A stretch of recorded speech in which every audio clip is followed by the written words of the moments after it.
War. War never changes. Some kind of war junkie? Gentlemen, you can't fight in here. This is the war room.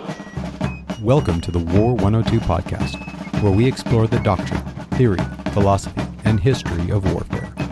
I'm your guide, Paul Darling, and I want to share what I learned in nearly 30 years in uniform. So let's get to learning about the most influential activity in human history, war. Welcome to episode 39, the Suez Crisis. The Suez Crisis in 1956 was a continuation of the chaos throughout the Arab world following the catastrophic humiliation of the Arabs in 1948. As noted last week, 1948 marked the end of many Arab monarchies, specifically those that took part in the war. In 1952, King Farouk of Egypt was overthrown and a young colonel, Gamel Nasser, seized control of the country.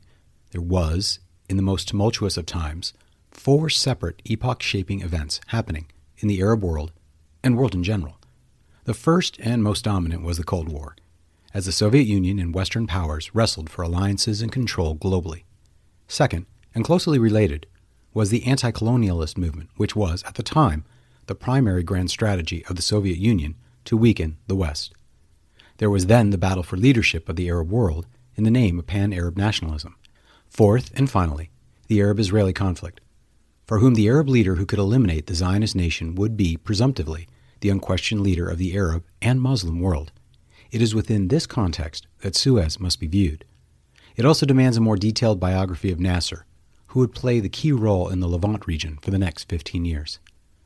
Nasser was the son of a postal worker who traveled often. Nasser accompanied him, and, while away at a posting, his mother died when he was 8. His father remarrying less than a year later affected him profoundly, and probably started his search for a greater meaning, which he found in the cause of pan-Arab nationalism. He was well educated, and attended the military academy for officer training at the age of 19. He served in the Sudan, and returned for more schooling. When the British Army forced King Farouk to replace the serving prime minister, who was pro-Nazi with a more British-leaning prime minister, Nasser was, again, deeply affected. It was after that, when serving as an instructor at the Command and General Staff College, that he formulated the cadre that would eventually overthrow King Farouk and make him the dictator of Egypt. During the Israeli War of Independence, Nasser was deputy commander of the defending forces at Fallujah that ultimately defeated repeated Israeli attempts at capture. This rare Egyptian success made the defenders famous in Egypt. While Fallujah was eventually surrendered to Israel as part of the armistice, there never was a peace treaty, Nasser had a name with both the Egyptian people and Israeli military. Nasser was part of the delegation which negotiated the armistice in Rhodes, the terms of which Nasser saw as a humiliation to the Arab people. Upon his return to Egypt, he sought an alliance with the Muslim Brotherhood, the OG Islamic terrorist organization for whom Al-Qaeda and Hamas both take their lineage, as well as the American-based Council for American Islamic Relations, or CAIR. He eventually rejected them as their brand of religious revival clashed with his secular nationalist, socialist, pan-Arab ideology. The close relationship of the Egyptian government with the British led to nationwide anger as anti-colonialism was all the rage. In the 1950 parliamentary elections, the Wafd Party won, mostly due to the boycott by the Muslim Brotherhood. The Wafd Party's platform largely mirrored Nasser's, and Nasser saw this as a threat to his ambition. While he had an ideology, he also had an ego, which demanded that he, and he alone, would rule the Arab world. At this he engaged in terrorism, attempting a clumsy assassination against a royalist general, which did nothing but wound an innocent woman. Attacks by Egyptians, known as Fedayeen, increased on the local British forces, who responded by attacking a police station, killing 50 policemen, and a further 76 died in ensuing riots. At this point, Nasser struck in coordination with the British and Americans, who agreed to abandon any support for Farouk. Nasser thought his youth and low rank would cause him to be rejected, so the leader was a general who Nasser assumed would be a puppet and turned out to be anything but. For a year, the two wrestled for political dominance, but eventually Nasser won. Nasser had demonstrated he was a ruthless, brave, intelligent, and diplomatically cunning leader with megalomaniacal visions. A failed assassination attempt against him in 1954 only strengthened his popularity, and he began to play Americans and Soviets off each other to secure funding and arms. The new Eisenhower administration was less amiable, however, and by this time Nasser had taken a far more anti-Western approach. Since the end of the war, small-scale terrorist attacks from the Egyptian-controlled Gaza Strip was a common annoyance, but in 1955 these attacks were scaled up, with active assistance from the Egyptian military. One such attack in February 1955 saw the terrorist killed and found with proof of his membership in the Egyptian intelligence agency after the murder of an Israeli citizen. Israel retaliated with Operation Black Arrow, using paratroopers to attack an Egyptian base in Gaza City and ambushing the relief convoy, killing 38 Egyptians with a loss of 8 Israelis. Humiliated, Nasser closed the Straits of Tiran at Sharm el-Sheikh to all Israeli shipping, closing the port of Eilat, and increased support for Fedayeen attacks against Israeli civilians. 11 Israelis were killed in 2 attacks, which led to Operation Eliakim in August, using mechanized forces this time, and again ambushing the relief force after an attack on a fort in Khan Yunis. In addition to the ambush, explosives were used to destroy the fort entirely. The Egyptian military lost 72 killed to only 1 Israeli. Now Nasser decided to use Egyptian military forces in direct attacks against Israeli citizens and IDF bases, capturing 2 Israelis. Israel retaliated with Operation Eged in October. 12 Egyptian soldiers were killed, with 21 captured, with a loss of 2 Israelis killed. This operation occurred not in the Gaza Strip, but rather within the Sinai at Kuntilla. Only 5 days later, Operation Volcano took place, and the IDF attacked an Egyptian position taken up in the demilitarized zone within the Israeli Negev. The Israelis killed 81 Egyptian soldiers and captured another 55, with 6 IDF killed and 3 dozen wounded. They also captured large amounts of Egyptian military equipment. Nasser flew foreign correspondents to the site of the battle to claim victory, claiming the dead strewn about were actually Israelis in Egyptian uniforms. While the press was unconvinced, this was the story officially broadcast in Egypt and throughout the Arab world. Egypt stopped its military provocations after the string of defeats, but the closure of the Straits of Tiran remained in place. One of Nasser's grandiose projects was construction of a dam at Aswan across the Nile. This was to be his great achievement in taming the great river. It was dependent upon American and British financing, however. With Nasser buying Soviet arms and recognizing Communist China, the Americans revoked their funding in July of 1956. The next week, Nasser nationalized the Suez Canal, which since its construction 90 years earlier, had been run by a joint British and French company. The action was massively popular throughout the Arab world. The British and French, however, were enraged and began planning a military action to retake the canal. They planned secretly with the Israelis that Israel would take the Sinai, which they had wanted to do for the past year to reopen the Straits of Tiran, and then England and France would place military forces as peacekeepers to separate the belligerents and secure the canal. The English, so recently enamored of both Nasser and still with the Hashemites of Transjordan, were loath to include the Israelis, but the French insisted. Having done nothing for months after the nationalization, the window had closed for immediate action, and the Anglo-French alliance needed a pretext. Ben-Gurion was likewise distrustful of his now English allies. Additionally, despite increasingly bellicose talk of eradicating Israel from Nasser, the border had been relatively quiet for the past year and a half. Israel feared, despite declaring that the closure of the straits constituted a casus belli for war, they would be painted as the aggressor. The Eisenhower administration was in the midst of a re-election campaign and did not want any waves. They had warned Great Britain that they would not be supported if they took part in any military action to reclaim the Suez. Hungary was in the midst of an anti-communist revolt, and on 23 October, the communist leadership in Hungary was begging for Soviet intervention. Despite that international chaos and no support from either superpower, Israel invaded, in accordance with secret plans known as the Protocols of Sèvres, the Sinai. The Israeli plan, known as Operation Kadesh, sought a rapid advance bypassing Egyptian defenses and penetrating deep to cut off retreat. Their experience in 1948 had shown them that isolated Arab forces would often break and run when cut off. The Israelis hoped to advance faster than the Arabs could retreat. The Israelis were primarily armed with French munitions.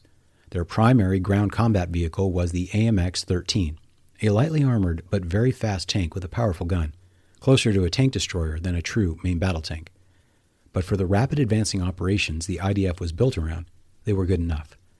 French Mystère and Ouragans were the primitive jet fighters, but the Israelis still had propeller-driven aircraft from World War II. While the Egyptians had better tanks and aircraft, and far more of them, the Israeli initiative and better training proved decisive. When the invasion started in the afternoon of the 29th, the Israelis were fearful of the Jordanians attacking in coordination with the Egyptians, and they deployed troops to secure the border, known as the Green Line. They also dropped a battalion of paratroops in the first and only large-scale combat jump in IDF history at the Mitla Pass, a key road junction through the Sinai Mountains, and a predicted retreat route for the Egyptians. Field Marshal Abdel Amer, the Egyptian commander, was at first dismissive of the reports of the Israeli incursion, believing it to be a small raid. This confusion was magnified as Israeli Air Force Mustangs famously used their propellers and wings to cut telegraph and telephone lines throughout the Sinai. The Israelis advanced with several brigades to the Sinai. The Southern 9th Brigade raced to Sharm el-Sheikh, which controlled the Straits of Tiran.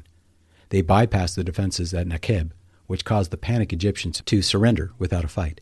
Again, the Egyptian defense suffered from a lack of depth. The 9th ultimately took 4 days to get to Sharm el-Sheikh, mostly due to logistics and maintenance issues, which the IDF had neglected for elan and offensive spirit. The final attack on Sharm el-Sheikh claimed 10 Israelis and 100 Egyptians killed before the Egyptian Colonel Zaki surrendered. An additional 800 surrendered with him. The 4th Brigade penetrated through the middle of the Sinai with little resistance, seizing the road junction at Nekkel. The key defenses of Abu Agela were surrounded by the 10th Brigade, whose orders were to capture it, which they ultimately failed to do. The 27th Brigade raced along the Mediterranean coast to get within 10 miles of the Sinai, along with the 7th Armored, which seized the Suez opposite Ishmael. To facilitate the facade of Anglo-French peacekeeping neutrality, all IDF forces stopped along a line 10 miles from the canal. Several more IDF brigades focused on the Gaza Strip. First was isolating the key city of Rafah at the southern tip, which led to the Sinai. After hard fighting, it defended positions along the low hills around the city. The Egyptian brigade defending retreated into the city. This allowed the 27th Brigade to make its advance to the Sinai south of Port Said, and the IDF's 1st Infantry Brigade successfully defeated the Egyptian 5th Brigade defending. Gaza City fell on the 2nd, the attacking Israelis capturing 3,500 Egyptians. The next day, the Israelis attacked and captured the combined Arab forces at Khan Yunis, with slower Shermans being given the mission due to the short distances involved. Nasser claims he ordered the retreat of Egyptian forces to defend the critical facilities at Port Said. That being said, I don't think he ordered anything. The Egyptians retreated, and Nasser, to maintain face after the absolutely crushing military defeat, claimed it was a tactical decision. Regardless, the French and British forces began their Operation Musketeer on 31 October and landed at Port Said, supported by aircraft carriers and massive air forces launched from nearby Cyprus. The initial aerial bombardment was immediately met with Nasser scuttling 40 ships to close the Suez Canal. It was the British and French that crushed the Egyptian Air Force, who lost over 200 aircraft. Not to be outdone by the Israelis, British paras dropped on El Gamel airfield, which they quickly seized, and the French second paras dropped and seized the bridge at Razwa. In the midst of Musketeer, the French and British argued with each other and their own generals and politicians about whether to continue the invasion or stop due to massive political pressure, both domestic and internationally. In yet another nod to World War II, the Royal Marines waded ashore at Port Said on the 6th of November. Nasser ordered his soldiers to wear civilian clothes and to ambush and attack the British and French from behind civilians, calling this a people's war. This tactic was especially effective, as the British were loath to kill civilians, but they still seized Port Said, but at higher casualties than expected. Port Fouad was seized by the 1st French Foreign Legion Parachute Regiment, seizing the objective without loss, to 100 Egyptians killed. In the end, the combined Three Musketeers of France, Britain, and Israel had crushed the Egyptian army in a matter of days. But the international outrage, particularly by the infuriated Eisenhower, saw everything return to the status quo antebellum. Israel retreated entirely out of Sinai and Gaza, but did secure passage rights through Tiran, which Nasser, naturally, never told his people. A UN peacekeeping force was installed in the Sinai to maintain the border. In the end, the Egyptians lost about 2,000 to 3,000 killed, Israel 172, British 22, and French 10. 30,000 more Egyptians were captured by the Israelis.